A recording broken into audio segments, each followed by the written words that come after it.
Please be seated. It's now 6 p.m. on Tuesday, April 30th, and I call to order this study session of the ILPP Draft Assessment Study on Champaign County Corrections. Can I have a roll call, please? Jay. Here. Kibler. Here. Langenheim. Here. Maxwell. Here. McGuire.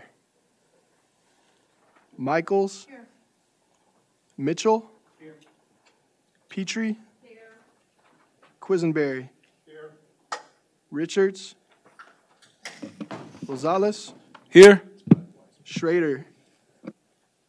Schwartz. Here. Alex. Here. Berkson. Here. Carter. Cowart. Esri. Here. Harper. Here. Hartkey. Here. James. Here. Kurtz. Here. Thank you. I'd like a motion for approval of the agenda, please. So moved by James, second by Mitchell. Any discussion or changes? All in favor? Aye. Opposed? Motion carries. May I have the notice of the meeting, please? Notice is hereby given that a study session of the County Board, Champaign County, Illinois, will convene on April 30th, 2013 at 6 p.m. in the Lyle Shields Meeting Room, Brookings Administrative Center, 1776 East Washington Street, Urbana, Illinois, for the purpose of a presentation and discussion of the draft Champaign County Jail study. Thank you. Motion to accept the notice of the meeting, please. So moved. Moved by Esri, second. James, Mr. J. Thank you. Any discussion? All in favor? Aye. Opposed? Motion carries. Next, I'd like to introduce Dr. Cal. He's heads the CEO, I guess, if you want to call it, of ILPP. Emperor of the ILPP. And he's sitting on the throne right here to my left. And he will bring to us the first draft of the study on needs assessment for Champaign County Jail and Justice System. Cal, I turn it over to you. Okay. How much time do we have? Just take your time. Well, no. You want me to set a time limit? 15 minutes, and we'll be out of here. Now, we have a couple of hours. Okay. First of all, let's get rid of the doctor. I've been here a long time now, and it's Cal, and it's a draft. That's the first thing to say, and hopefully the most important thing to say. It's too long for you to land on any one thing and get too excited right now. But I'm going to talk a little bit about the document as a whole and what our intentions are and plans are at this point before we get input and feedback from you all and others. But I'm just describe what's missing, what will be done later, and try to create some sort of a surround for the project. And then I'll just go through it. I'm not going to summarize it because it's too much material to summarize, but I'll try to hit the high points, and I'll stop anytime you want me to. And I'll try not to be rude if the question and answer gets to stop me from too much progress going through it, so that I at least get some horizon for you all to read it from. I realize, as I've been reminded several times already, that y'all just got it and nobody could possibly have read more than a few pages or, 5 or 10. I won't tell you the one commissioner who told me he read it cover to cover, or she. You won't even know what sex that commissioner is now. But anyway, I just have learned to do this in such a way that it doesn't get out and get on to you, into your face before you've had a chance to read it yourselves. And the only way to do that is to release it this way. And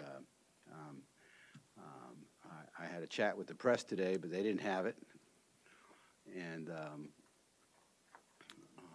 hopefully people will approach this thing the way it should be, as a sober, comprehensive, year-long kind of a project that's very important to half the county's budget, very important to the whole county, and be deliberate and reasoned in your reading and feedback. So what's missing is an executive summary that you can give to the public as a document, separate, but part of it, that you can freestand it to the public and show what this project really was about and what it can be summarized as. And we won't write that till it's done. And the other thing that's missing is, the most important thing, is an action plan at the back. When you read it, or when you've looked at it, or however you're going to go about doing it, you'll see there's recommendations and options and words like that sprinkled everywhere. It needs to be better organized. I'm planning on putting the facility section at the back and the justice agencies up forward. There's a couple other major changes, but that's not going to change the meaning. The words options and recommendations and whatever, findings, are all a draft. And there have been no options selected, although I believe we were engaged, my organization, the Institute for Law and Policy Planning, which is a nonprofit and has an executive director, not an emperor, to take an independent cut at your criminal justice system and its facility needs and give you an analysis and an evaluation and a plan to improve it from whatever we found it as. So when we get the feedback from you all and the other groups and individuals who want to provide it, and the public, and I guess I have a hearing the night after tomorrow, and maybe I'll do another one when I come back in May, and I'm not going to say no to hearings or meetings to anybody. When we get all the feedback in, then we will do what you do with the draft. We'll fix it. There's got to be mistakes. It's too long to not have mistakes. There's got to be some really bad ones. And I only pray that they're not real bad. But anyway, and there've got to be things that we really could do better and improve in different ways. But once we get the feedback and we're able to weigh how you react to our thinking and our research and our findings, we will then start to sort the options out. For example, you could read between the lines and see that the old downtown jail has a serious potential for its demise, if you read this report, because there's a lot of reasons to demolish it and move on, do something else. But there also are reasons to fix it up and keep it. And you should not read the idea that it probably should be demolished and moved to another place as a final recommendation of this report, because this is a draft. And we may hear some things or learn some things before we're done. But in the end, we'd probably figure out what we want to do here that we think is best for you and call it the way we see it. Doesn't mean you have to do it, but we would call it the way we see it. And then there won't be an option. There'll be the choices and then our recommendation for a plan.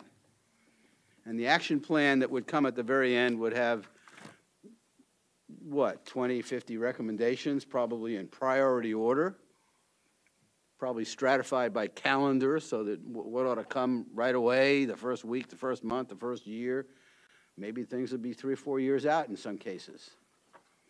And it ought to have, you know, is this something that Dan or Julia or Deb or Tom or Alan Jones or this person or that person throughout the system needs to be responsible for, or is it 3 of them? And about when should it be done by? And what are the pros, cons, costs, and impacts of that recommendation? So that's an action plan. It's a get-to-it list. It's tight. It's not narrative. It's a action plan, like an operations order.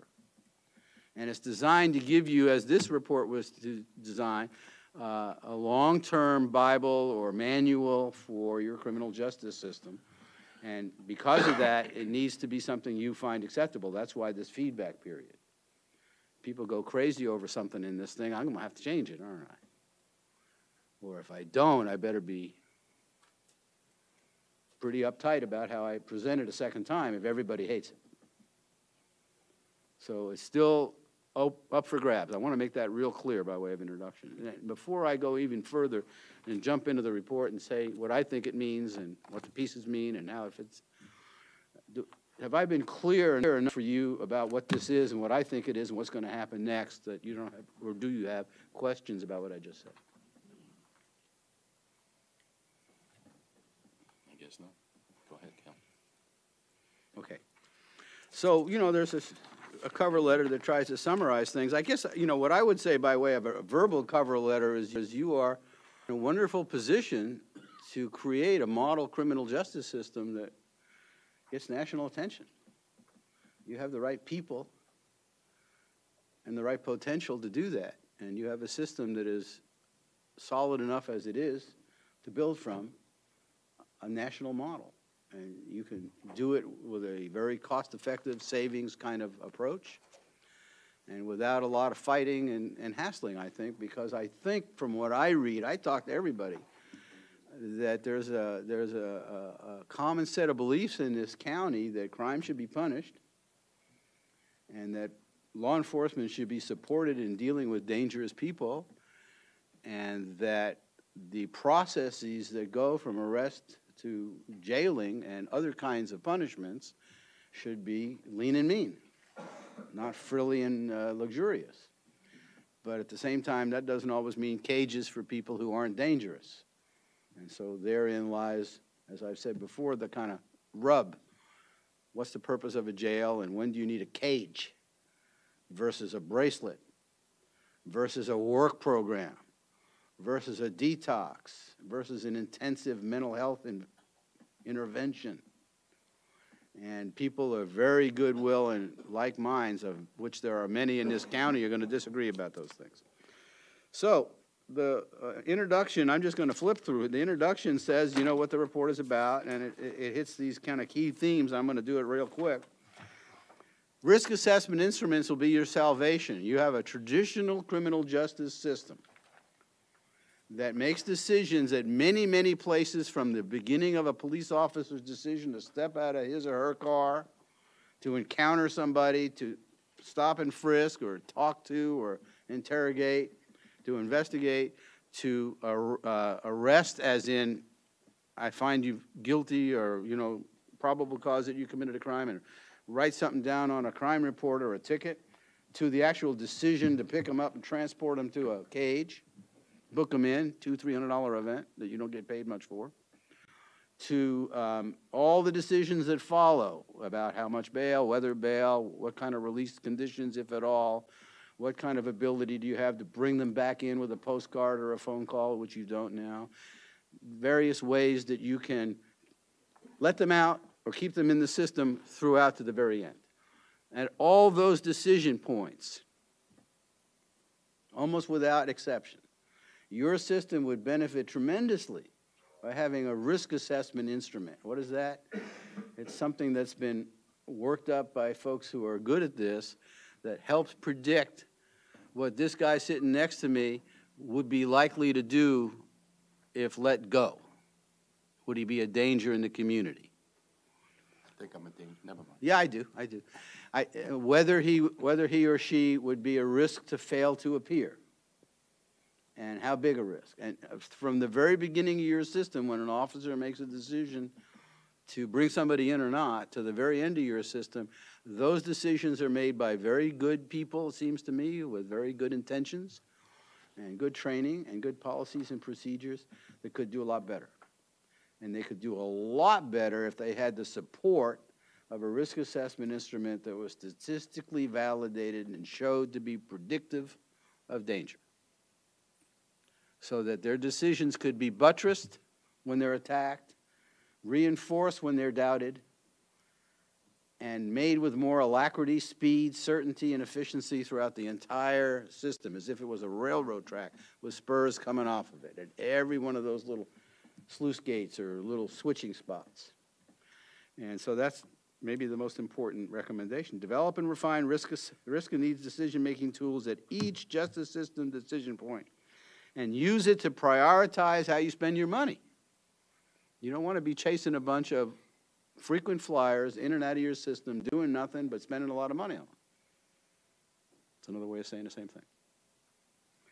2, improve data analysis, and evaluation capabilities. Consultants always say that, But you'd have been shocked at the survey we took of all your community groups and programs that, exist in the county that, quote, support or help or assist folks in jail or coming out of jail, to find out how few of them had any idea of what their outcomes were or what their impact was, or even understood the question that well. And there's a real need for that throughout the system, is to collect enough data to know how many people the officer tickets versus how many he transports. Just take that one that started off earlier. They don't know. The police departments don't collect that data. They should. How many people the program takes in, how many people don't or do recidivate. How do you measure recidivate? They don't know. And a lot of that money is your money going down in different ways through the cities or other ways. So it's not a hollow recommendation to collect data and evaluate. It's central to managing a system to be cost-effective, focused, and prioritized on public safety. Develop new organizational mechanisms. We've listed a bunch of them throughout the report, but the big one would be the Criminal Justice Advisory Board. You already have this in a fabulous informal group of 3, maybe 3.5, 4. You sit in sometimes. But your presiding judge and your sheriff and your state attorney get together. Sometimes it may be over coffee or in a hallway. Sometimes it's a formal meeting, I guess. And they review the flow of the cases through the system. And that has kept your crowding from where it was getting to be very troublesome, where Dan was thinking about renting beds and everybody was talking about new jails and how big and this and that, to a system that isn't overcrowded at all. It's categorically overcrowded. If you're a woman or a mentally ill person or a number of other special populations, it's crowded. But overall, you have more beds than people. So it's not a question of crowding, and that's because you already have a little management mechanism in those 3 people, and with Deb's help as the county budget person representing the board and all. So what we're recommending is that be expanded into a formal group, but not a public group. Not a group where you get 15 representatives from all parts of the county and get everybody's opinion and everything. Just the people who've got the hands on the keys to the gates. That's you, and you got the budget. That's Dan, he's got the jail. That's the police chiefs. That's the judge. That's the prosecutor. 1 or 2 other people, maybe the university person in there to kind of keep things ungovernmental. But nobody else, and not in public, and not with the press, and not a formal kind of thing as in notice meetings and agendas, but a group that manages the justice system and sorts stuff out. I know some of these issues are going to get you some interest because they don't sit well with everybody. But this has worked nationally very, very well to limit jail crowding and to limit inefficiencies in the criminal justice system and to allow and facilitate change. And there are plenty of other forums for you to find out about these things once the problem is solved. It's a lot easier for people to talk to each other about the flow of cases in a small group of the people who actually control the flow than it is to have a lot of people reaching over. So that's a new management mechanism. It's widely used with great success in many, many other places. It's recommended by the Department of Justice, the National Institute of Corrections as best practice, and it's in here. Develop a continuum of sanctions and services. Articulate the purpose of the jail and its place in that continuum. We started a little bit on this on that public hearing that I did remotely. I have to apologize to anybody who missed the first one I canceled on because I got ill, but we did it remotely and it was somewhat engaging of this issue of what's a jail for. Different people have different thoughts and opinions about it, but you all have to ask yourself, past the original reaction you have to a criminal hurting you or your family or your property and what you want to do to that person, what the purpose of a jail is and how much you're willing to punish the taxpayers instead of the offender to get your version of that. Because it's extraordinarily expensive to build and manage a jail and staff it. And there are a lot of other ways to punish people. I know some people that taking their cell phone away would be the worst thing they could live with, you know, and you go on from there. Taking liberty away can be done with a lot of things besides a cage. So developing a continuous sanctions, anybody in the room who's got kids or raised kids or watched others in your social scene raising children knows that you have a step-up system, right? It starts off with naughty, naughty, and it ends with a month's restriction. It depends on how old you are and what you did, but it's based on a continuum of increasingly severe sanctions based on the behavior. And it's set out in print if you're smart so that you can manage it and not over or underuse it. Use it with risk assessment instruments and rational thinking about it. And so that's the fourth major principle. Get outside assistance and facilitation to bolster organizational and individual competency. You are not sitting in Chicago or New York or Washington or LA where probably the criminal justice types who know a lot about the world of criminal justice at the cutting edge are working. You're sitting in Champaign. And most of my clients are not sitting in those big cities. I don't think you need another study, and certainly you don't need us again. But I think you need 3, 4, 5 people to come into town over the next 6, 8 months for $2, $3, $5 grand each maybe to help out in 3 or 4 different places, and they're mentioned in the report. To help articulate the detail and complex parts of this thing that have to do with, for instance, we think there's a chance you could use your existing satellite jail and get the women in there now and close the old jail. It's possible. It's got some issues. It's not easy. It needs to be thought through. It's not the building yet. It's not the next stage. It's like 2 or 3 months from now. Somebody needs to come in and help work with you on that. Perhaps the guy that I sent in would be a good guy, but there are 10 others. For instance, on jail medical, it'd be nice to have somebody take a look at that. For instance, on classification, it'd be nice to have some help from the outside on that because there's no reason to expect a state-of-the-art classification instrument to grow in Champaign-Urbana, Illinois. It's something that's been vetted and worked up with a lot of money spent on it. Elsewhere, you should grab it, adapt it, get somebody in there to help you. NIC can do that for 2 or 3 grand, 5 grand. It's not a lot of money compared to what's at stake. So there are some recommendations about outside assistance. And whoever facilitates this criminal justice advisory board that I mentioned should not be one of your players. Somebody used to be on the board or used to be this or used to be that. Very unlikely there's somebody in town sufficiently clean of any political, any affiliation, any to facilitate your justice system's kings and queens and gatekeepers in that kind of group. But that group needs a facilitator to push them through the agendas that'll be in the action plan. So getting somebody from Chicago or St. Louis or whatever. Address the neglect of facilities and overall management of the system.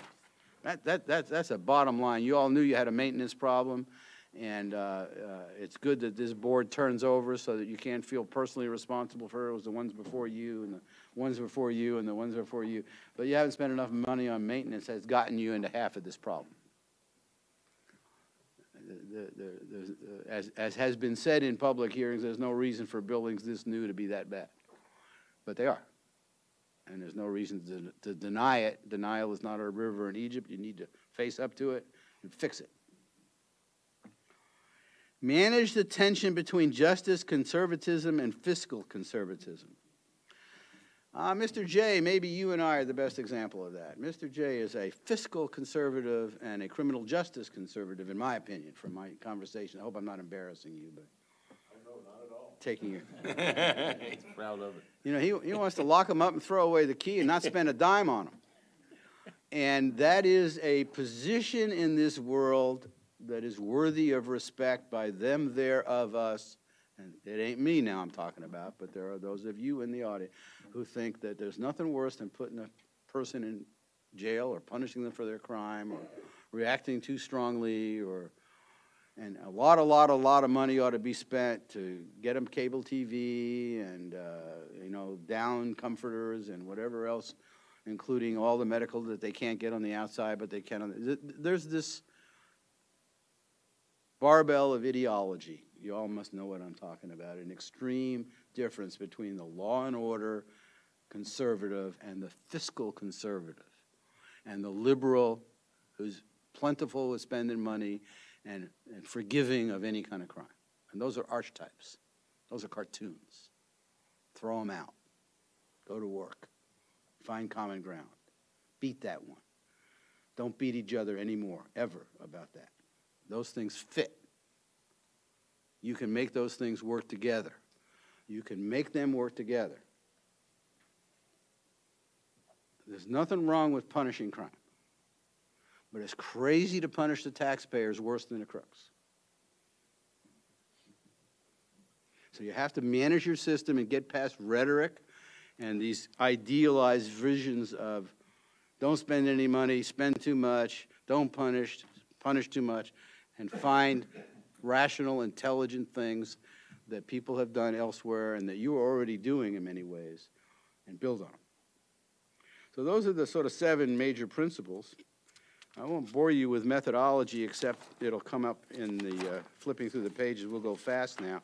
The first big section, tracking and profile, is that population study that y'all thought you wanted at the beginning to figure out how big a jail you needed. And it basically says, you know, who's in there?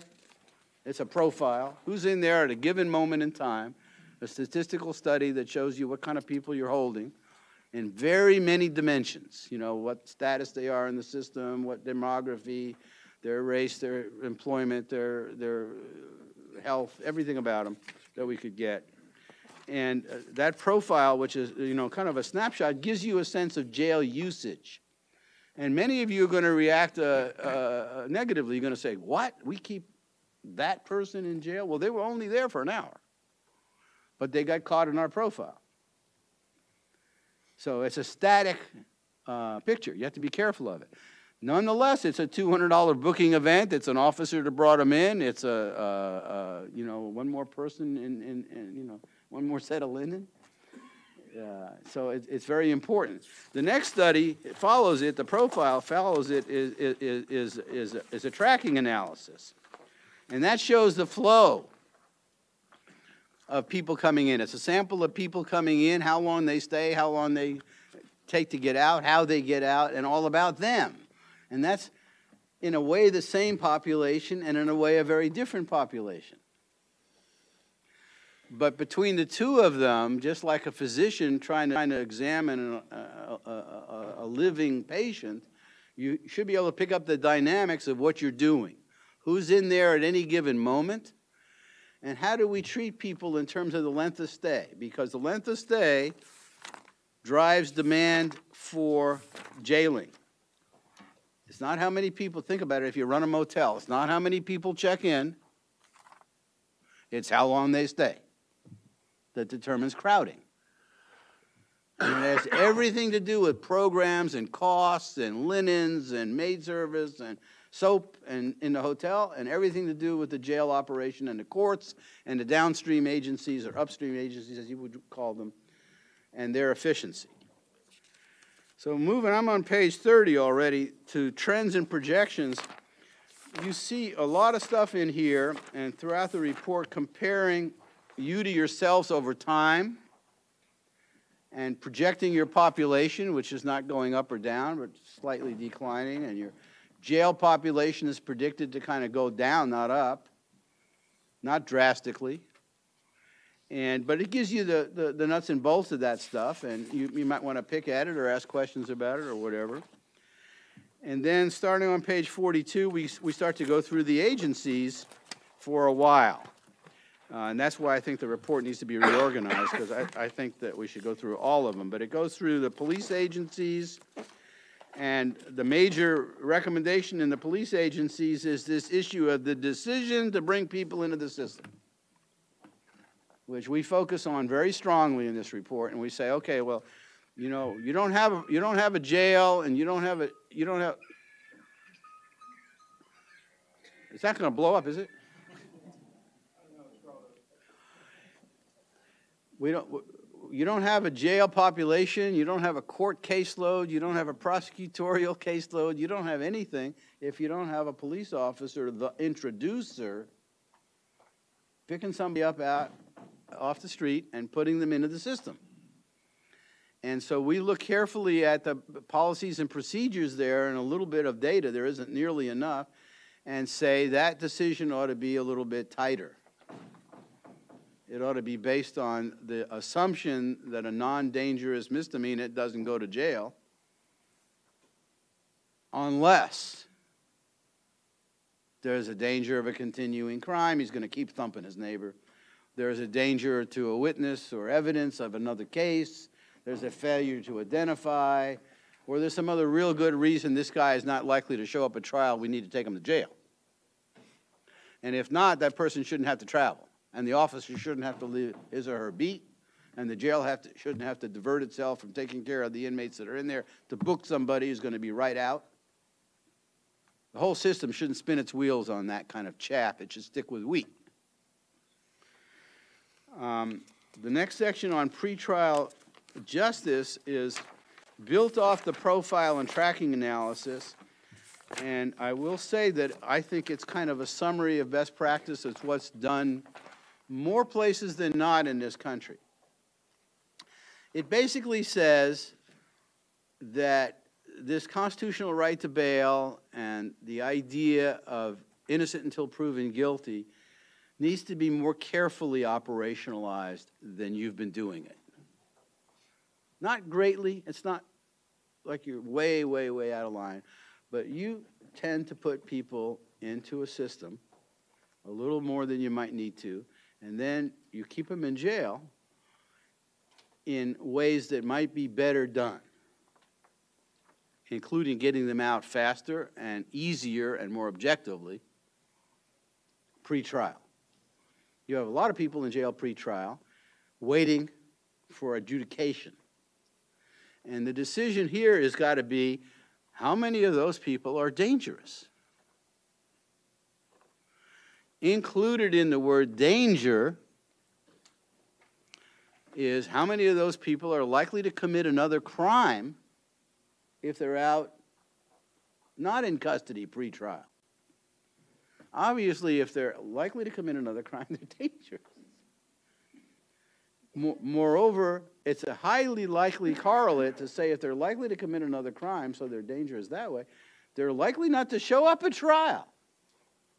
Because why would a guy go out and commit another crime and then show up at trial to get arrested for the two? So it's a mixed decision, but a risk assessment instrument, again, and I want to say this without insulting anybody, since 1934, when it started in Brooklyn, New York, Harry Sturz, the Vera Point scale, a risk assessment instrument has been used increasingly without any backtracking throughout the United States of America and every criminal justice system there is. Now, there are a lot of them that don't have one yet. You're one of them, and there's probably another 1,000. But I'm saying it is the rule, not the exception, to say you get so many points if you own a home. You get so many points if you've rented a home in this community for 5 years, which says you're stable. You get so many points if you have a job.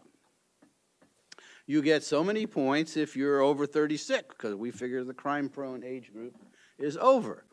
You get a loss of points for a prior felony, for any kind of violent crime. You're totally excluded for a sex crime. You lose points for any kind of drug offense. If it's a felony, you're excluded.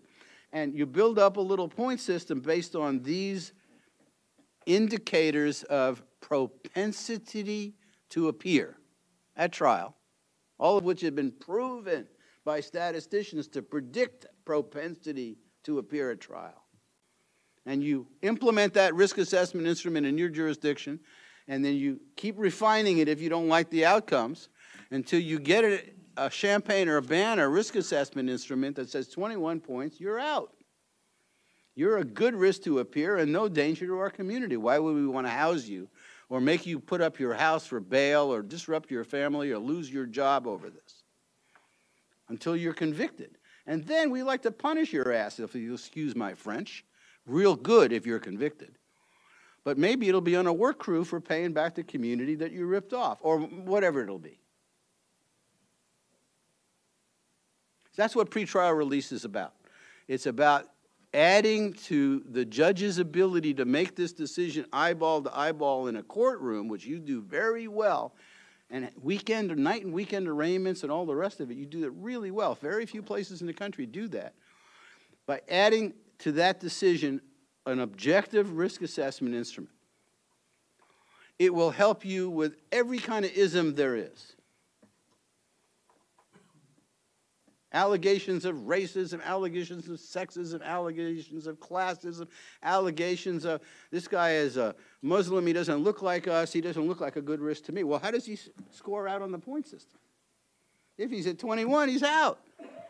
It takes all that away. On the other hand, it leaves the discretion with the judge. It's still up to the judge. It doesn't take it. It just supports it. So that's what that chapter is about. And for those of you interested in it, Caroline, we have a question, if it's okay. please. Okay, This Josh. is one of my favorite areas of your report, so I hope I'm not really interrupting or anything, but in order to implement this kind of system, what kind of action does that take? Is that something that the state's attorney and the chief judge and the judges put together as a policy, or is that something we as a board can institute, or, I mean, is it allowed statutorily in the state of Illinois? Yes. Okay. First of all, I think from having talked to the officials involved that there's receptivity to the idea.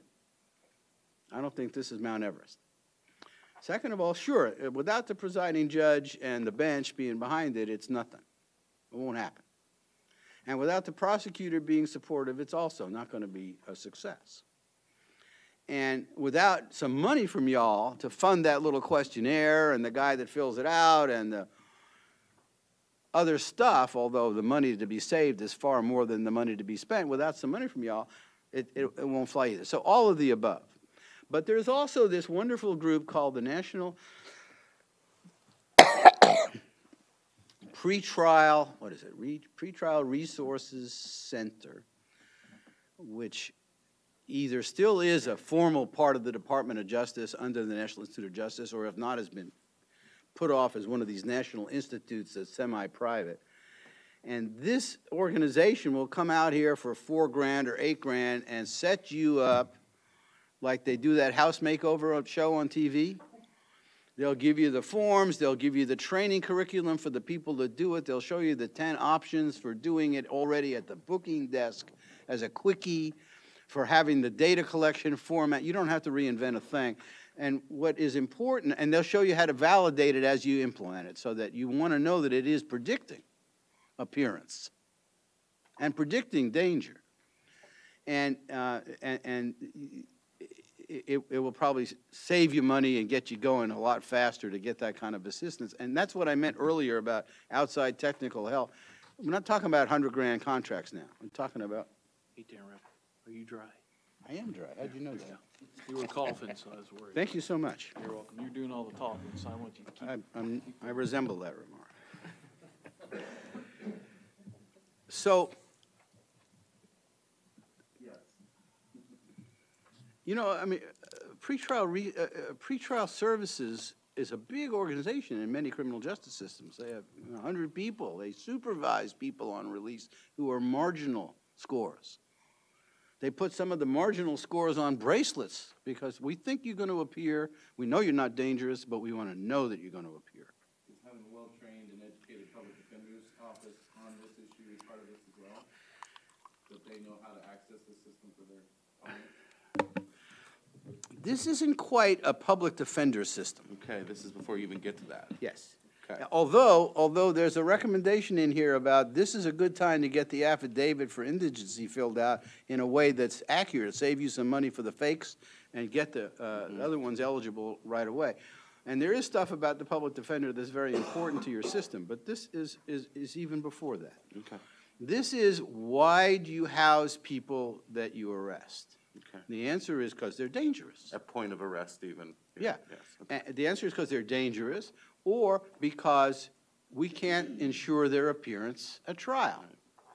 If they're not dangerous, and if we can assure their appearance at trial, aren't we happy to have them go back to their day job, even if they're a burglar. If we don't think they're going to burgle again. Now, the point system is going to hit them if they're going to burglar again, because if they got 2 felony burglary convictions and they're a hype, they're going to score. You follow? Yes, absolutely. Okay. I do too.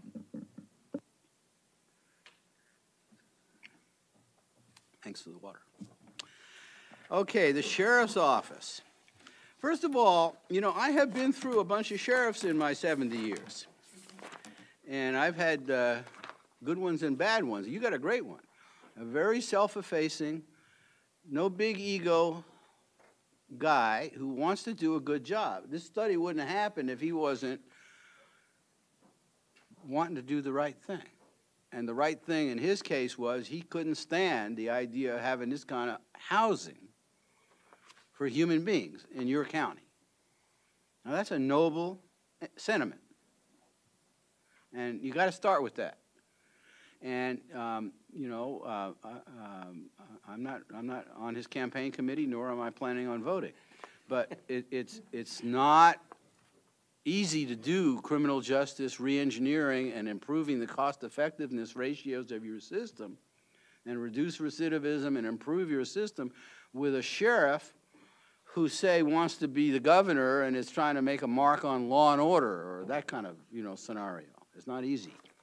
You've got a different kind of human being here. Been a cop, been a public defender, understands the world in a very human way, and is tough on crime and tough on money. And so what's happened, and you'll see it if you read closely in this section, is the stuff that we've been talking to the sheriff about since we got here. I mean me and my gang now, not just me, mostly my gang,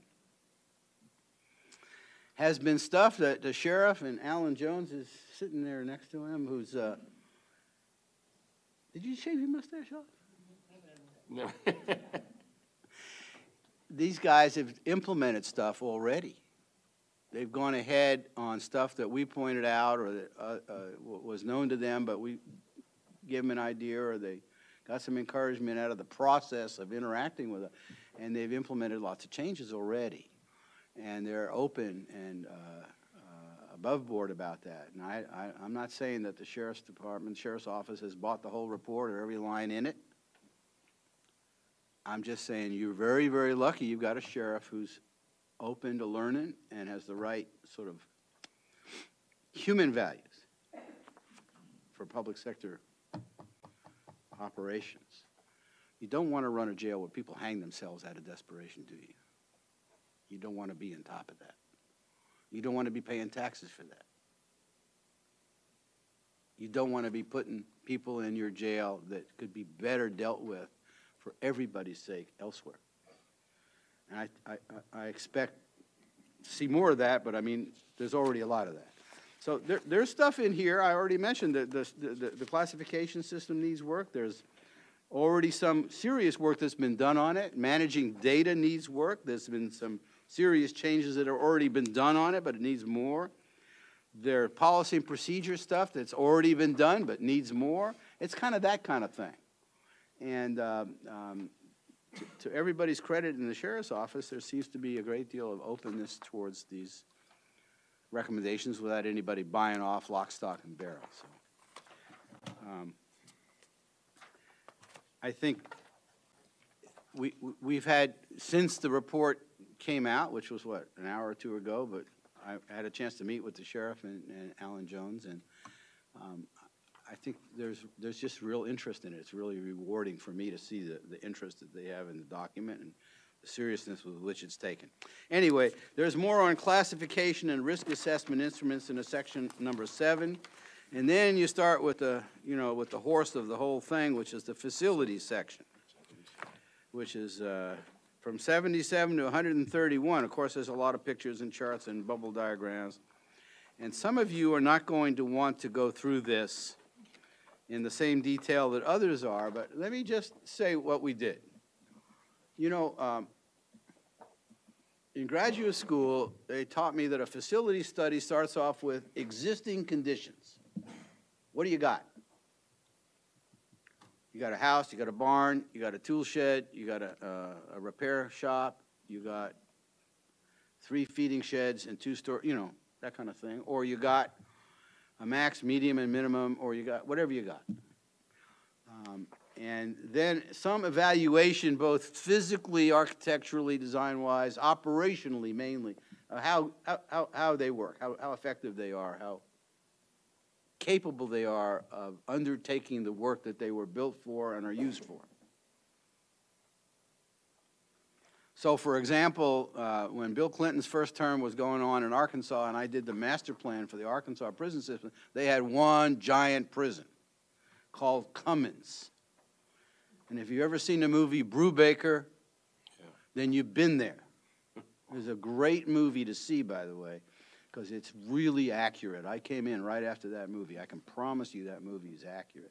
It was just a giant corral of unclassified, stacked inmates in exploitive situations of working in the fields under corrupt guards, and a 16-year-old, if you'll forgive my French, cupcake would be introduced into that prison system as a new inmate and passed around as same. And there were hardened criminals everywhere and inmates treating each other because there was no docks, and it was a terrible place. Was it the building? Well, yeah, in a way, because it was just one big corral. I mean, it was just one big place. There was no way to sort. And in corrections, sorting is like the post office. If you can't sort, you can't deliver. You got to be able to sort max, medium, minimum, low minimum, special populations, mental health, this, that, and the other thing in order to function in a constitutional, humane way. So your buildings are not ideally suited for a lot of the work that corrections does, but the satellite jail is better and has more potential. And I don't want to go through my direct supervision speech that I've done a couple times since I've been here, but there are better ways to run jails, and it may be that you can run your jail differently in the existing footprint and structure of the satellite jail and make some modifications without, we're not talking about a downtown high-rise, so we're talking about making it work better. This discusses all those issues, this section. It gives you pictures and floor plans and engineering statements and footnotes and reports and criticizes maintenance, and it generally talks about one facility that's kind of outmoded and has become almost obsolete constitutionally, meaning it's hard to imagine making it sufficiently well lit and well ventilated to pass muster. And another one that has a lot of potential to improve. The question was asked earlier about more beds, more people, less people. It talks more about the issue of replacement beds than it does net new beds. Because you got some bad beds you want to get rid of, and you got some new beds you really desperately need. You need an infirmary, for God's sake, that can take care of sick people, so you don't get sued for not taking care of them. You don't want to arrest them, don't arrest them. But if you arrest them and house them, you can't let them die on you because you don't have an infirmary. And it's the same with mental health. So there are special populations, mental ill, medical, and particularly women's housing, that are missing from the facilities picture. You've heard this before, that are discussed in here in some detail, both in terms of the way it is and with lots of options for the way you might think about how you could do it. And it's meant to be clay. It's meant to be thought about and worked with your hands and thinking about it. It's your place. It's a long technical section, but I don't think it's beyond anybody's read. And at the back of it, you'll see some stuff about space and adjacencies and square footage and all that stuff that architects and engineers use, that of course is going to come to your capital planning budget at some point in time and make you crazy. So let's not pretend there's no money at the end. But compared to what I was kind of half expecting, and a lot of you were concerned about when I got here, the bitter pill is not too bitter. I just don't think that this is a giant building program. I think this is a fix and improve and rearrange. You probably need a new booking area. You need a new visiting area. You need the things that help the jail operate in a humane and staff-efficient, safer way. I remember very well, and God knows it's not a criticism of the sheriff's office, I remember very well going out to the jail and seeing people line up it was a very cold, for a California boy, it was more than cold, a very, very, very cold day, early in the morning to go visit their sons and daughters, sons. And they're lined up, and they're outside. They're not inside. And I felt funny being inside. And they continue to line up, and there's children, lots of children. The children of the people you have in your jail, who you have to be thinking about all the time when you read this report, so that you make sure that you improve things or the chances rather than harm things or the chances. And they're lined up in that cold, and I'm sitting in there, and finally it's time, because of staffing, I know it's because of staffing, finally open up the door, come into a waiting room, and there isn't a damn toy. And there isn't a soft space. There isn't anything that would do anything but stigmatize and alienate people. And that's not because the sheriff is a bad guy, it's because you're not spending money on your jail. You have to spend some money to make a jail that is part of your community, not some dump outside of town that you throw human trash into. Very important. And I'm a big guy on punishment. You need punishment programs. You need work programs. You need to make people pay for their crime. But you want their kids to visit their dads. And you want a setting in which the family can visit and get ready for the return of this inmate, where he doesn't come home and find some stranger in his bed. You want continuity of visiting. And research has shown that visiting and connections with family and community are about the best anti-recidivism tool there is. So that's money on something that might appear to some of you to be a frill. You need a better mental health, medical, women's housing. I've said it all. Karen. Running out of time? No, we're doing fine. I'd like a question. I'm looking at page 129, summary of room list recommendations. Number 2, up at the top. The recommendation to abandon the downtown jail immediately. I don't like the language. I didn't like the language either, and that's why I wanted to ask you about that. Well, that's why I said at the beginning, everything in here should be considered just an option Okay. at this point. We have to write this thing a little tighter. That is not a line that I'm proud of at the moment. It's not that you shouldn't. I think you should. But I want to see how the reaction to the whole report and everything about it and any comments about it land. At this time, I have yet to hear somebody who wants to keep that downtown jail, who I think really understands the physicality of fixing it up and running 2 separate buildings, the costs of litigation if you have to get into it over that building, and the value of reusing that site for something else.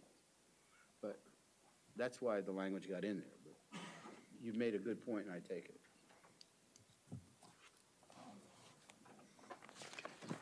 Thank you. Okay. I can't call on him, right? I know. Jim? You got them trained. They look at you. Oh, yeah, that's good. We keep everything in order. It's nice. A lot of this has to do with the diversion programs and how they work. And I'm hopeful the numbers look pretty good from reading through this. And do they work? I mean, is there any data out there that shows that these programs have worked in other locations? Oh, yeah. Yeah, I mean, I just want to there's no magic bullets. You know, there's no program that's going to solve all your problems. But, you know, does jail work? So, you know, you have a big recidivism rate. It's supposed to correct, but doesn't. So there are programs around. You have some of them yourself, actually, but there are programs around that give people a chance to turn and change direction. There are programs that you need, reentry being a big one, that make the change back from being an inmate to being back on in the neighborhood, one in which you don't have no bed to return to, but only a street corner where you committed crime on to live off of. That transition is very important. And it's been, this is as good a time as any to mention that the program that we provided in here is really a takeoff from something we did in Allegheny, which is a much, much bigger place, 139 cities. And it is modified and fitted, hopefully, better to you. And it includes a program that was submitted to us by your task force that had more to do with parolees. And it's only the beginning of a kind of a program outline. But in Allegheny County, the recidivism was cut in half by the reentry program. Because, and it wasn't expensive. It was just a matter of saying, look, if you jerk somebody up out of their daily deal and put them in a cage and keep them there 3 or 6 months, and then drop them back into their neighborhood one day, what do you expect to happen? And what can you do to ameliorate the worst of that, or to make the best of it, or to cushion it, or to provide some of the sort of bare essentials to make it work so that your jail ended up working? Yeah, there are programs, and again, everything you do, you want to have some sort of outcome or evaluation built into it so that you can track it yourself. Astrid? Microphone, please. It's going back to the beginning, to the Criminal Justice Advisory Board. Instead of our informal triumvirate, wouldn't that make it subject to the Open Meetings Act? And would you really want? I don't think so, Deb. It would not if we had a criminal. You haven't been where I've been. I mean, you know, it's not, you have to set it up so it isn't. You have to purposely set it up so that it isn't. Because, you see, remember, I come from Berkeley. I've been tagged with that a lot, and it's time for me to turn it around on you.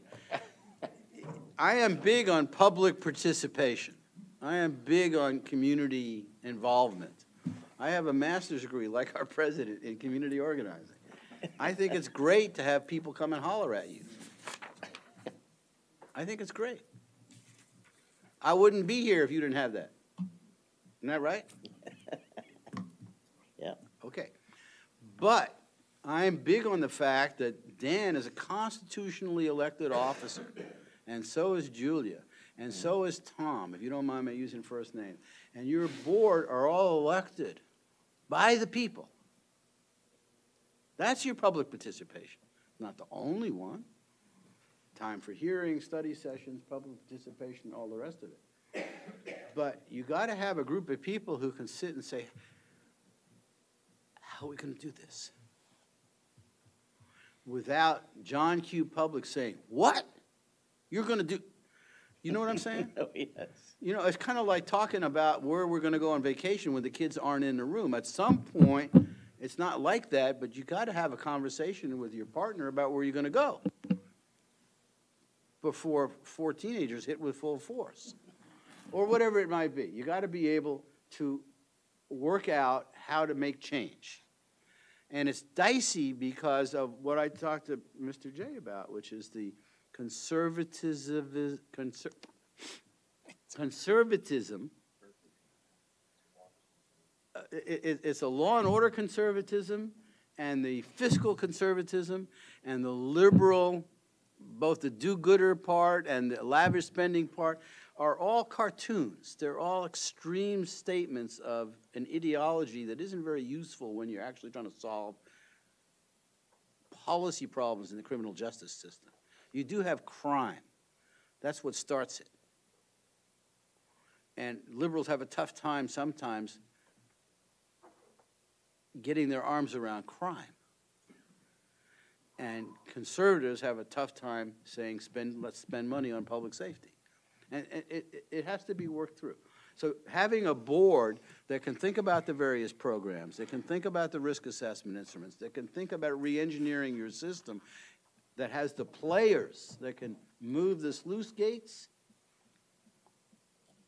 to make the flow work cost effectively and get to the targeted, high priority kinds of behaviors you want to deal with and not get caught up in what the Merchants Association wants.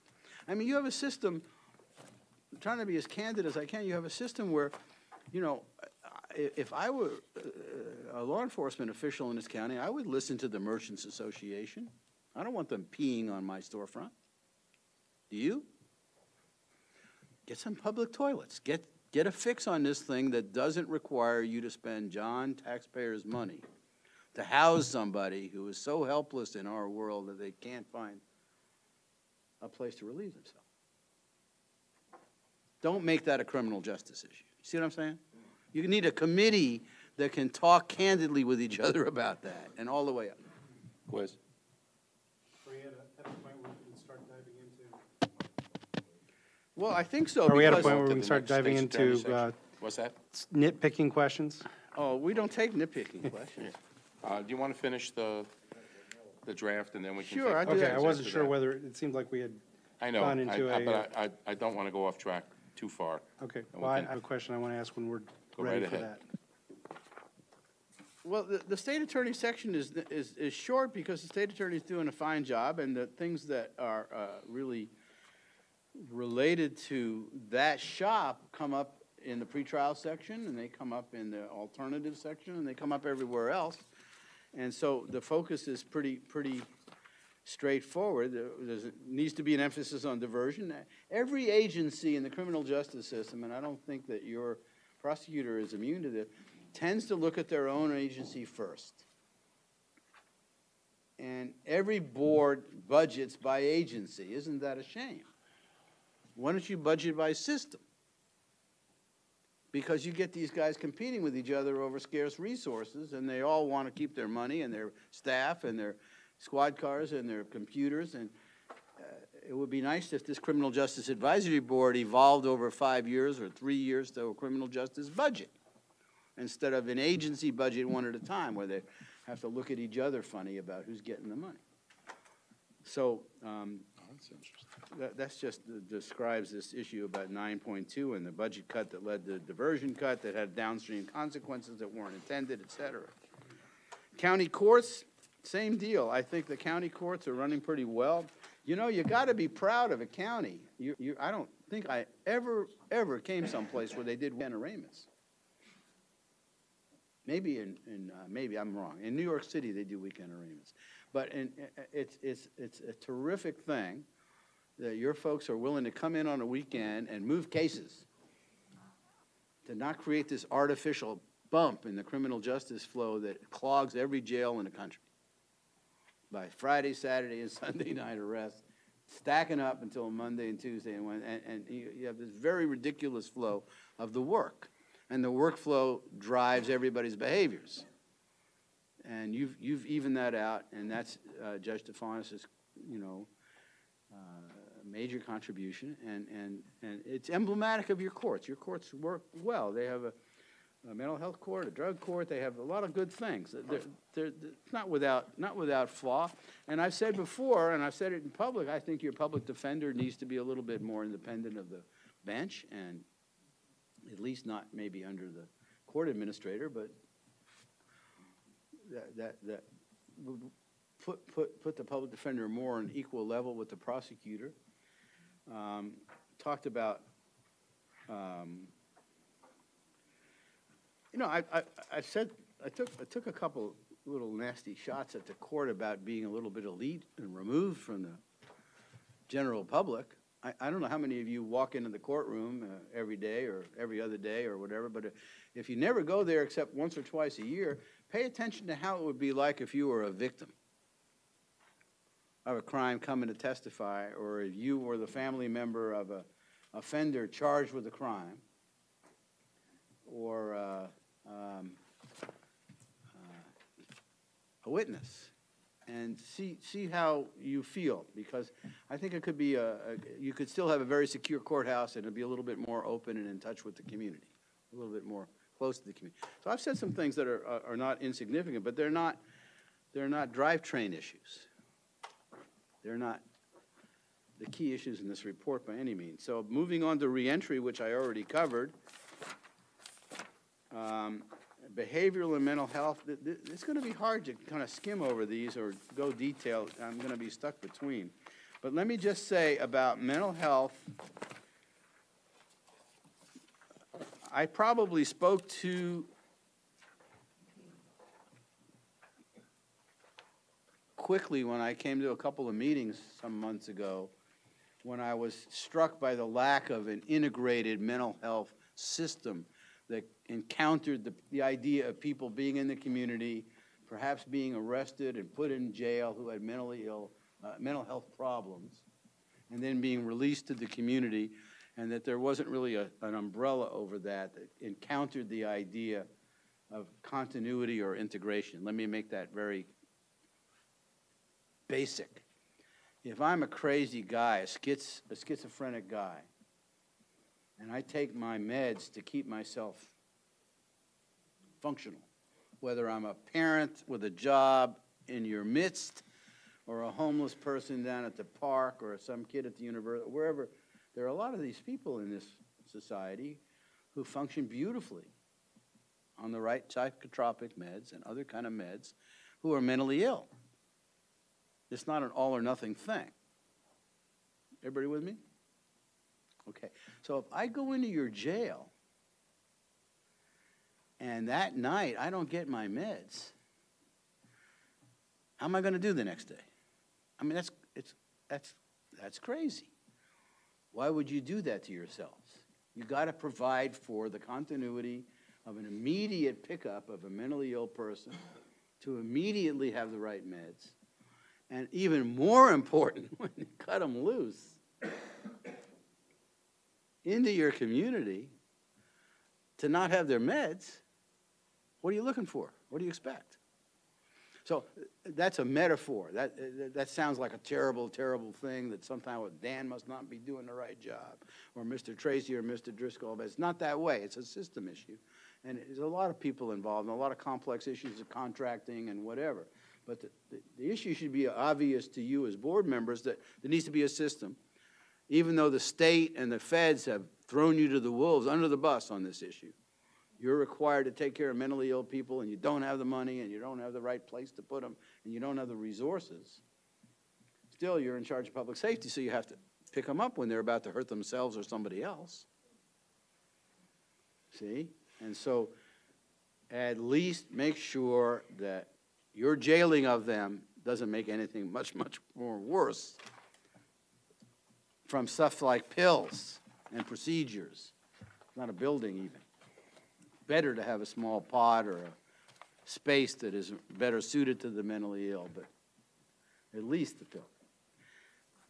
Maybe that's emblematic of that section. There's a lot of other things in there about reentry and about alternate places to take people, but the issue of women in justice is, I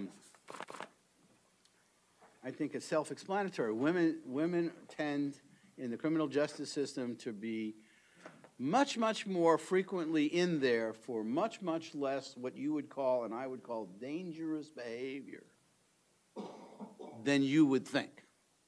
And you would be surprised how many women are in jail who really are just having a terrible time trying to make it in life, and are not doing well, and are not pretty pictures, and are not people you want to babysit for your kids, but that aren't dangerous to you.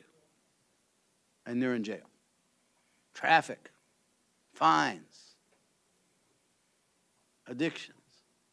And so the first thing is to start off saying, you know, do we want to do that? Is that the Champaign way? And the second thing is, if you're going to do any of that, do we want to make sure we don't make families and kids suffer from that decision of incarcerating them in some way? I'm big on, you know, the hotel motel for traffic and drunk driver and certain kinds of nonviolent offenders. And, you know, you may yet see some facility recommendations that you haven't seen yet from us, because you do have people that I know you want to punish in some way. You want to hold them accountable. I spent 30 days in a drunk driving unit in San Diego Police Department, 30 days of just nothing but drunk drivers. And I have a gun in my heart for drunk drivers. I see what they do. But I don't want to shoot myself with that gun. So I have to advise or urge you to find a way to handle, particularly the women who are traffic, substance abuse related, money, family, domestic violence related offenders in a way that is consistent with how dangerous they are, which is not much, almost not at all the next morning, and at the same time is not ignoring bad behavior and builds your community rather than corrodes it. So that's laid out in some detail here in different principles. Here comes race. Race is a tough one, you know. I thought a lot about this racial issue, and we live in a country where race is a big deal. It's less of a big deal than it was, but it's, in some sense, because it's less overt, it's maybe more serious at times, or maybe more in need of facing up to it. But you can't deny that there's more black folks in the jail than their percent in the population.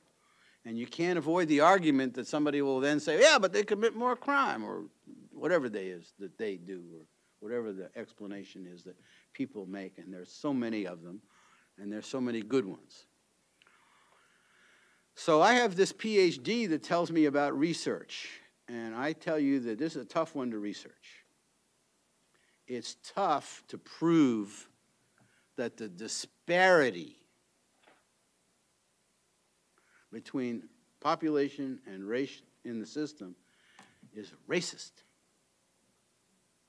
However, it is not only not tough to prove, but it's easy to prove that there's a perception that there's racial disparity. And so this section basically says, it does say there's racial disparity that's probably untoward. It's probably improper. It's very hard to get a grip on. It does say that risk assessment instruments will have a huge impact on that, because they'll take the subjective way out of the objective decision making. Not altogether, but it'll take it a lot out. But moving from that, which I think is undeniable, and it's not just you, it's national, it's everywhere. And it's being addressed in many, many, many communities. You're not the first one to hear this. But it's also, I think, very constructive to say, look, we don't have to sit here and prove that black people are worse offenders than whites, or that they commit more crime, or that they... We just have to say, look, black people are more likely to be represented in the lower socioeconomic ranks of our society today, and that's where the police see them, on the streets in poorer communities. So, of course, they're going to be caught up in the criminal justice. Do you ever hear of a hooker getting arrested on the 18th floor? No. It's a streetwalker. Easy to arrest a streetwalker. Nobody polices the 18th floor of a condo. And it's the same for drug dealing and for a ton of victimless crimes that have to do with the bulk of the people that are in jail. When you read the profile, look at how many people are in there for victimless crimes. That doesn't mean that's not a bad act. You decide what the act is. But you have to look at that. So I focused in here on the issue of racial disparity as the perception as well as the reality. The reality exists, but the perception has to be dealt with by making every possible legitimate step towards limiting it as much as possible. That's a pretty reasonable proposition, I think. You don't want to allow somebody's perhaps racist or even unconscious biases to enter into criminal justice decision-making, if you can help it. And you can do that with risk assessment instruments that give them a check on their decision. I want to put the guy in jail. Well, yeah, but he's got no priors. He's got nothing on his record that's ever been violent. He's never failed to appear. Why do you want to put him in jail? Well, he just got an attitude. I just know it. That's when I start to want to know what that attitude is and what your reaction is to it. And it's better to have a risk assessment instrument that keeps you from going that way. But it's also good to have discretion so that you can make the decision in the end. So this discussion of race, which is not unique to your community, is aimed at that kind of an approach. And it's meant to bring the issue forward and to have it be discussed rationally. There's elsewhere in the report references to jurisdictions that have studied it, looked at it, keep data about it. And I won't bore you with the story of my wife's dissertation, except to say that her dissertation showed that blacks receive 70% less cardiac procedures than indicated compared to whites. And when she said that, I said, holy cow, that's terrible. And she said, not so fast. She said, you know that the videotape that they use to show people about this procedure is a white nurse, a white doc, and a white patient, and pays no attention to any cultural or other kinds of issues that might discourage or encourage people to go through this necessary procedure that would have saved their life. Well, it doesn't mean there's no racism involved, but it means a little bit less than what I thought it meant. It means there's some short-sightedness involved that can be addressed, et cetera, et cetera, et cetera. So I leave you with that theme. Criminal Justice Advisory Board, I think we've talked about. Information technology. You know, the world is digital, and you guys need to get the silos all completely cleared out so that every single case, when it first comes in and the data is entered, comes up behind everybody's screen downstream for every agency that takes the case. And everybody shares everything. You're really doing well at that already. Much better than most towns and most counties your size. But you have some areas that you can improve in. You have some little things that you might try, like electronic discovery. You have a bunch of things to do that we've laid out here that will perhaps make your IT system more supportive of a lean, mean, cost-effective justice system. And speaking of lean and mean, there's a section in here on budget that basically says, Deb Busey will probably get mad at me for saying it. Basically says you can afford this report. If you could afford us, you could afford this report, and I think you could afford both. It's not a budget buster kind of a report. It calls for a lot of changes. But a lot of the changes are money makers or money savers. And when you get the final, you're going to get a ton of footnotes. Oh, there's a whole comparative section at the end here on other counties around you. You can get a sense of how they spend and how they move cases and that kind of stuff. And when you get the final, you're going to have a list of all the resources that we use. The bibliography will be a full bibliography, be another 20 pages. It'd be a list of all the contacts, everything but Stan James that we talked to. Everybody else will be listed. And there'll be other stuff that what we would envision. I'm closing right now. I saw you move that mic. I saw it. What we would envision would be, this would be once it's finished, with your input, and we're very open to it, it would be a manual for re-engineering your criminal justice system to become the best one in the country. There's no reason why you can't do that. You have the people at the head of your system oriented, open to do that. You have the community hopeful and expectant of some moves in those directions. You have the resources. And we hope that this would be the sort of guidebook or manual or how-to cookbook or whatever you want to call it to get there. So with that. Thank you. Max, you had a question previously, so would you like to jump in, please? Well, if you just go back to the advisory group, just real briefly, and what scared me was you said that everybody who would conceivably be members are very cohesive today. What happens in 10 or 15 or 20 years from today when the people change and maybe it's a contentious group. How do you handle that? Well, I'll be quick with that. First of all, I'll just use the one that I'm most familiar with. I spent 10 years, I set it up and I ran the group in Pittsburgh, in Pennsylvania, for 10 years. When I got there, the Dems and the Rs, do you call them Rs and Ds? The Rs and Ds were at each other like cats and dogs. There had been a big scandal. They found a sheriff's clerk in the new booking center that they had invented for jobs and perks, you know, making $99,000 a year, showing up for 4 hours a day. It was a big headline. Everybody got mud thrown at him. Yeah? No, it's all right. Go ahead. Continue. And it was a scandal, and they were angry and contentious, all the criminal justice people at each other because they'd gotten caught.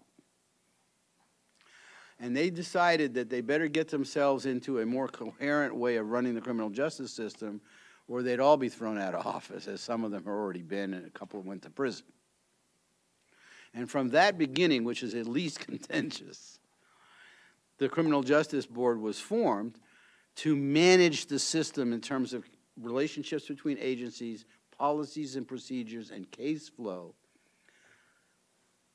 around budget. And I went through 3 different elections of county executives, president, judges, and survived the changes. And at the last one, I elected not to try to survive that next change because nothing can be forever. And that's my answer to your question. You do it. You make the best you can of it. You hope for the best people to be elected, to be participants in it. If it gets a good enough start, it gets normed and stormed, and by the time the one bad state attorney 10 years from now who replaces somebody, or a judge or a sheriff or whoever, county administrator, comes in who's really contentious and doesn't want to play ball and work with the other gatekeepers, comes in, there's enough norming and storming have done that the group will create some continuity, and then you pray. There's no magic. It's a mechanism that really works. Always? No, not always. Does it get a little bit floundering during the gubernatorial race in Pennsylvania when my county executive was running for governor, and every time something would come up in front of CJAB, I'd have to fight with him to talk about it? Yeah. Got contentious. But we survived it, survived that election, and it still was functioning well when I left. Jeff? Thank you, Cal. I'm really intrigued to see the potential impact of these risk assessment tools that you've been documenting or talking about. By chance, did you get a chance to apply any of these tools and kind of identify any potential impact that it may have towards Champaign County in terms of amount of time in jail or people placed in our jail system? Well, that's a very good question, and it's going to be hard to answer it perfectly. Yes, intellectually, that is our template in a way. When we look at a profile, right after we look at it and see how you classify it, we think about how it would array in a more normalized system. Every system's different, but we have 300-400 counties behind us and risk assessment instruments and this and Tom Eberly, who's the guy who did the profile and tracking, did apply a lot of the data through a grid to see how it shook out in his analysis. But it's missing the blood and guts of your sheriff's department that you elect and pay to do this work. And it can't be substituted for them. They have to go and, as they already have done, implemented significant changes in their system. They're using an objective instrument now, and they're using it much, much differently than in the past. And they're having to norm and storm themselves to get that up and running right. And I think they should take the next step after that, which is sort of bring in an outsider and help them work up a second level of a much more powerful instrument, easier to use, more easy to manage. Do I think they're overclassified? You can't criticize them for being overclassified when they haven't got the housing to be properly classified. You know, ideally, you'd have mega max, never out of your cell, you don't even want to see the whites of your eyes, max, which is 2 perimeters and it's, you know, concrete and steel and lots of stuff. Medium, which is 1 perimeter and still some concrete. And medium, minimum, low minimum. Low minimum is the guy you send to the liquor store to bring you back the right change. And you'd have housing for all those people. Have you been in those buildings? Have you been in those jails? No, but have you been in your local jails here? Yeah. So you know he doesn't have those choices. So how can he classify? So I don't know if that's answered your question. Ultimately, I think what I was hoping to get was an understanding of if we take a metrics-based approach, which I like using metrics-based approaches, what sort of impact would you imagine that Champaign County would see? Because I imagine that this is going to be probably one of the top things that's going to be implemented or attempted to be implemented. So it's going to give us the biggest bang for our buck. So ultimately, at least I foresee that to be the case. What is the potential impact that you've seen in the past? And I was hoping that maybe you apply it a little here. But I won't tell you what I think will happen here because I've done as much as I could in this report. And I'm going to take feedback and adjust this report. And maybe I can say a half an inch more later about what you just asked, which is what will happen here. But speaking about elsewhere is a lot easier for me. I'll just take a county that was 5 years ago. We talked about it earlier today, Madison, Wisconsin. When Dane County, when we got there, Dane County had 60% or it's hard to admit you're bad with numbers in front of a crowd like this. 40 or a large percent of their people were maximum security in their jail. 40 or 60. And then a large percent were medium, and a very small percent were minimum. And that was based on a long tradition of housing people based on perceived behavior by correctional officers who were professionally trained and knew who the inmates were and were making daily decisions about housing and movement within a secure perimeter. And you have to take those words seriously because that's, you know, decades and decades of behavior 24/7. And the sheriff reached out and changed the classification instrument, and during the process that we were there, it changed entirely, so that I think they ended up at 18% maximum and 22% medium, and the rest were minimum. Maybe those numbers are off, but something drastic like that. Now, I don't expect anything like that to happen here, but I don't know what will happen exactly, and I don't want to predict because these are the guys that are elected and responsible, and I think are very capable of making these leaps, these jumps into new ways of doing business, which is never easy in a jail to change, and they're already doing it. But if you think about it for a moment, when I was first brought into Madison, Wisconsin with my team, they had three, 2.5, depending on what you want to call the day reporting center. They had 3 facilities packed to the gills, and they had 140 inmates on rented beds throughout the state in different county jails, $5 million a year, shipping line. When we left, there was 1 facility half empty, and everybody was home. So when you reclassify based on objective instruments that are validated, and you have the right housing, and you have the right alternatives and slots to put people in appropriate to their dangerousness and their risk, and you get by the crime and punishment conservatives and the fiscal conservatives, and you get your solutions, right? Then the world is your oyster. You can have a cost-effective, efficient system that rationally allocates resources towards priorities, which is public safety and danger. thank you. Patsy. then James. Poor James. He raised his James, hand. you want to go ahead? I'm sorry, he was the last question. I apologize, James. Yeah, James has been waiting. James. Thank you, Patsy. You're going to regret that, by the way. My first question is, I'm looking at the population numbers in the various boxes in here. It doesn't look to me like 2010 census population numbers.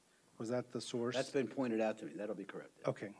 And so I want you to take a look at two different pages that, in my mind, I'm going to tell you in a second. In my mind, look in contention, but I'm sure you'll explain to me why that's. No, maybe they are in contention. So page 13, under section 21B, there's a list of arresting agencies and percentages. And it says the sheriff is the busiest law enforcement official. Let me cut you right off. That's because a lot of the arrests that the sheriff makes are made in the courtroom, Okay, so let me direct your attention to another page. where it doesn't show that. Okay. So on page 45, where it documents the actual number of arrests, it looks like Champaign takes the cake on number of arrests. Right. So- And they're both So true. tell me again why they're Okay, different. I'm gonna. Are you ready? I'm just a little slow. The peanut is under both the first two shells of the three. So, obviously, Kalmanoff has two different people doing two different sections, and we Okay. haven't caught this thing to explain it in a way that covers it. People go to jail from street arrests, but they also get remanded right out of the courthouse. When they get remanded right out of the courthouse to go to jail, that's a booking and an arrest. The sheriff makes it. Even though if it was a Champaign guy or an Urbana guy or a Rantoul guy or whatever to begin with, it's now a sheriff's arrest. That's one way of counting it. Okay. Another way of counting it is it's the same dude, man. It's the same guy. And it's a Rantoul arrest. So that's the conflict, and you're seeing two versions of it, and it's not explained properly, and it's, Okay. it makes me feel good that you read the report and bad that I didn't explain it. So my next question is in the judicial commentary section. I think it's page 137, under case processing. That There. paragraph starts out with the commentary that ILPP was not able to access all the judges. God. Which is a qualifying statement. That means you didn't get to talk to everybody. My question to you is that important? Did you talk to enough people, or could there be more talking that would be helpful?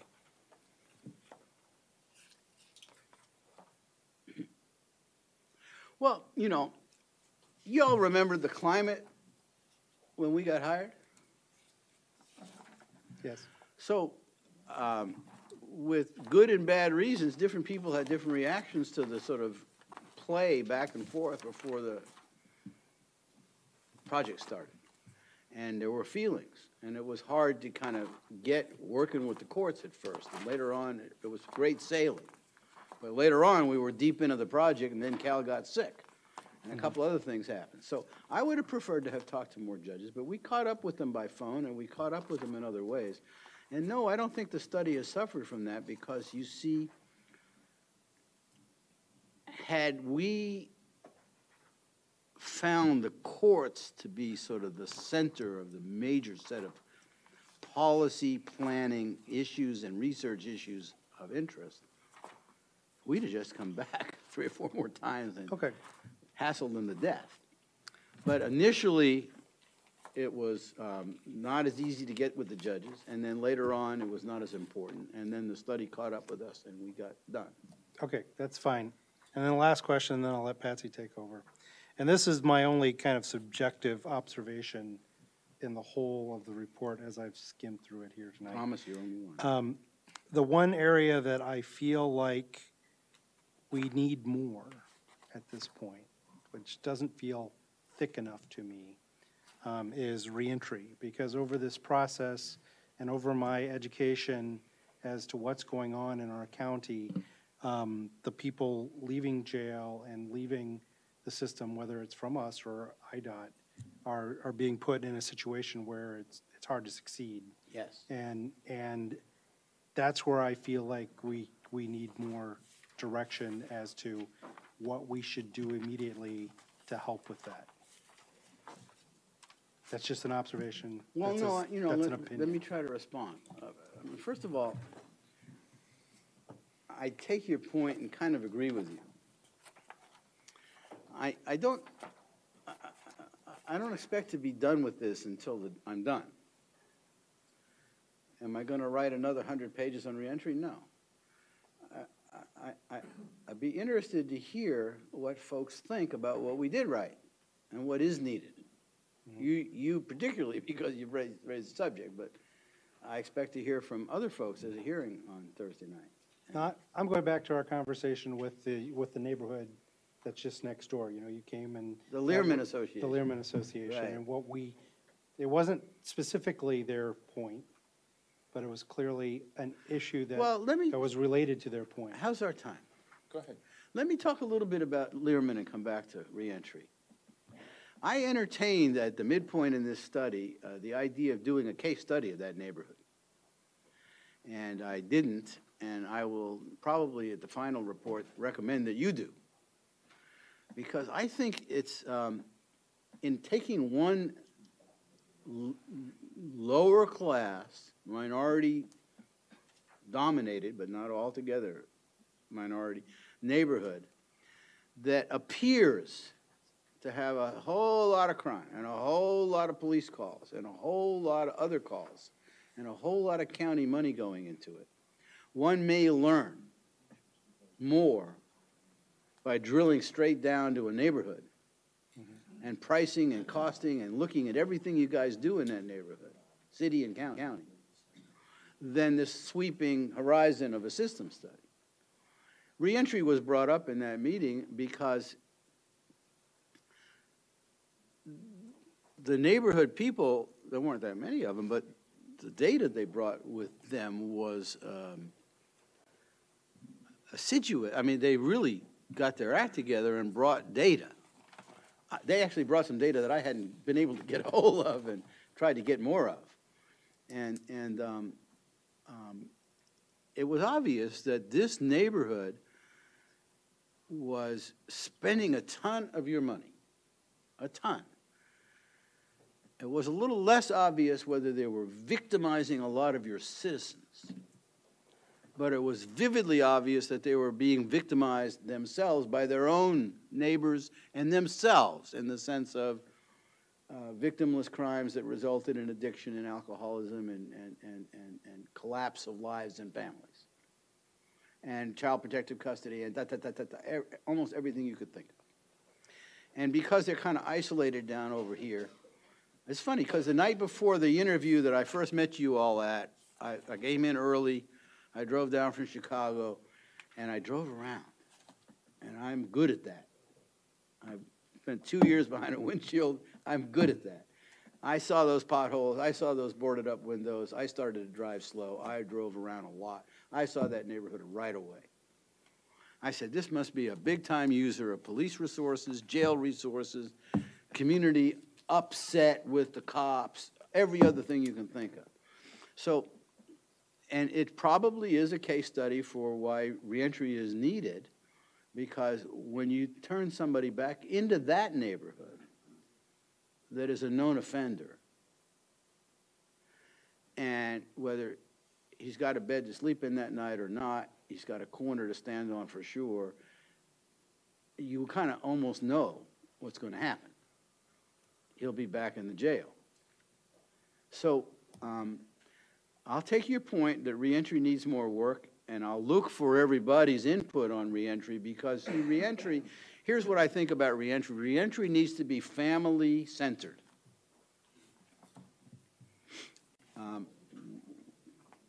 You have nothing but fathers in that jail, and mothers. Don't miss it. They have kids. And those kids are amongst you and your kids. and are gonna be amongst you when you kids grow up. It's always gonna be there.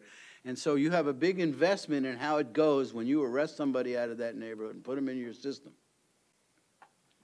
And I'll take your point that I need to do a better job on it, but I'd like to hear what you all think. I think it needs to be I think the family needs to be involved in reentry programming from the day of booking.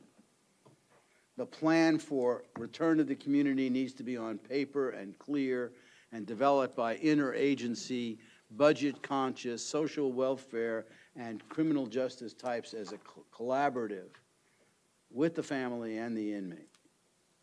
I think there needs to be at least some hope of employment, some hope of a house or a place, some hope of a way to escape the recidivism. And I'll take your point that I didn't do a good job. I think you've done a great job. That's just my one area that stood out. Okay, Patsy. Thank you very much.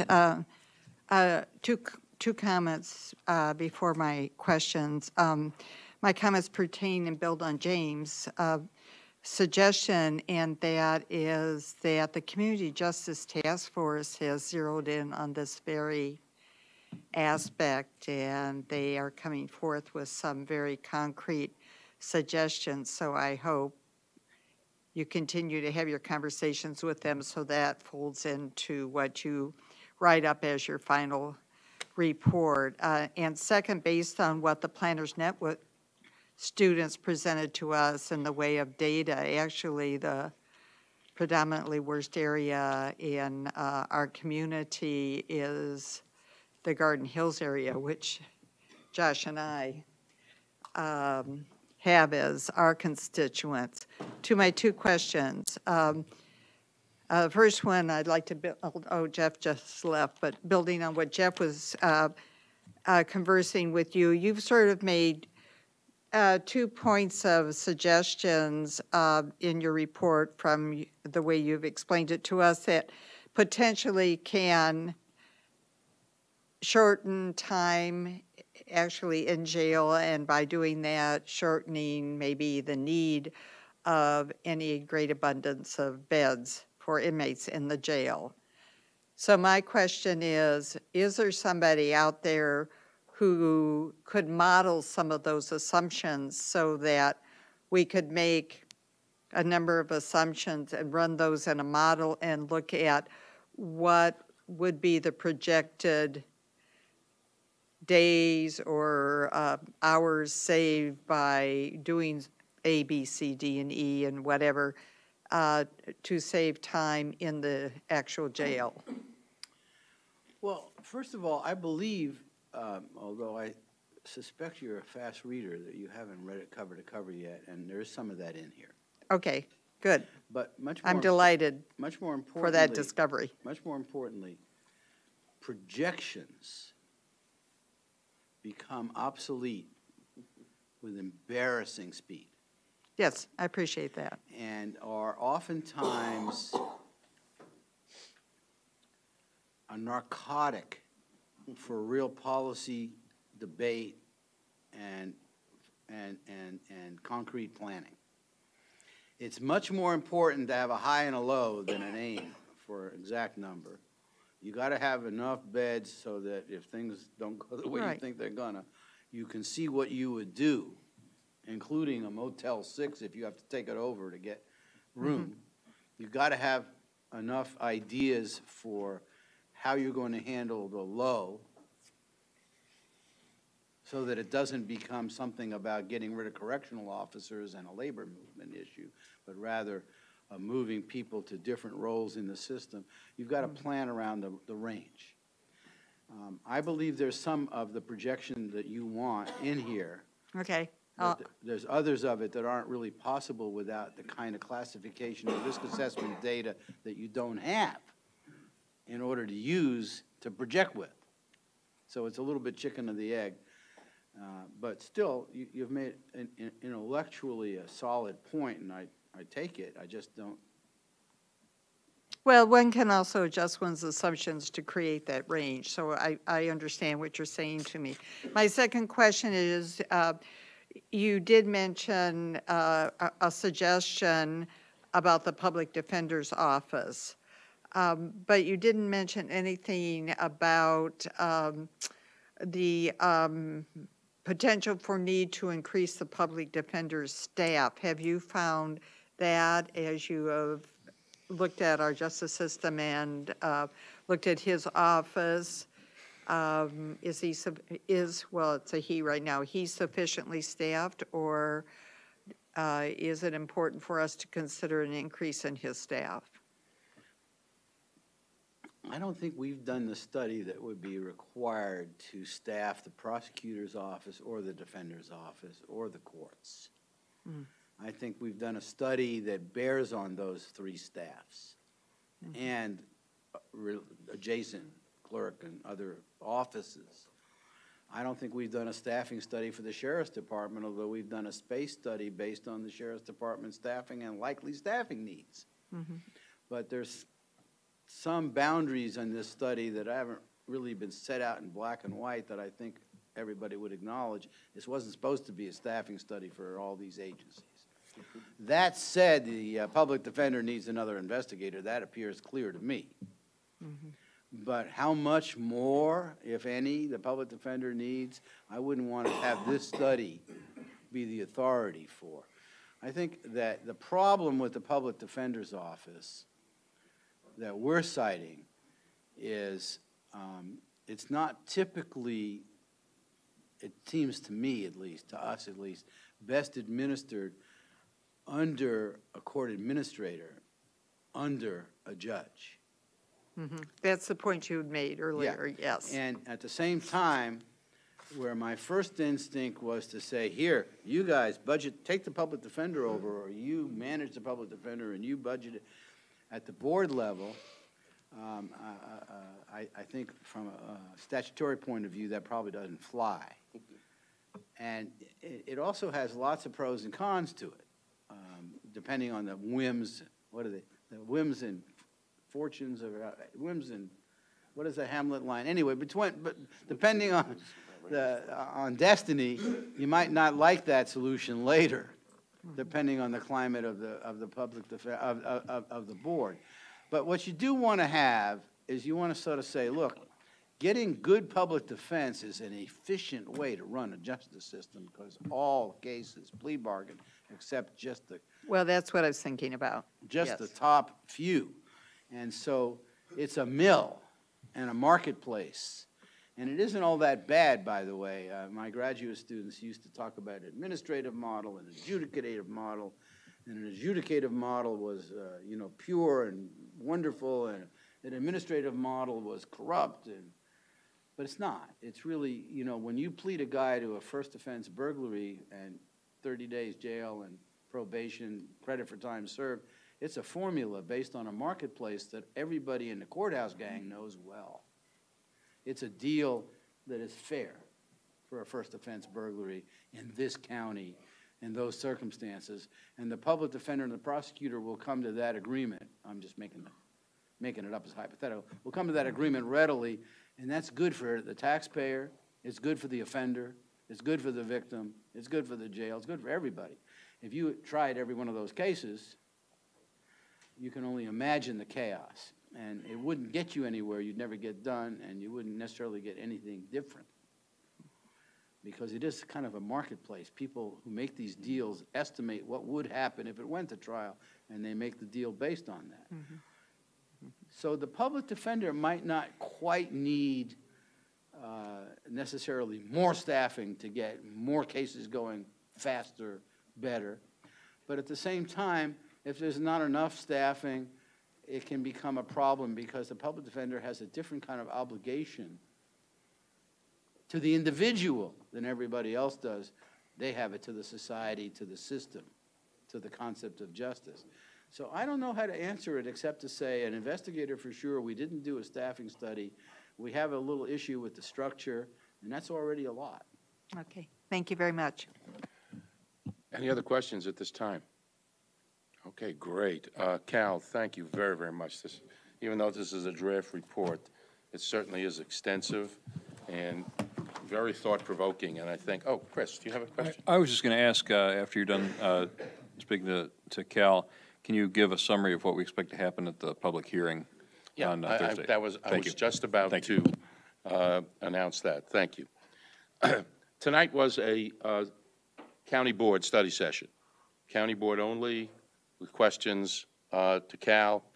On Thursday evening, we will have a public meeting, public participation only. The board certainly can attend to listen to the public's input, but it will be a 2-hour session on Thursday evening, starting at 6 p.m., running to 8 p.m.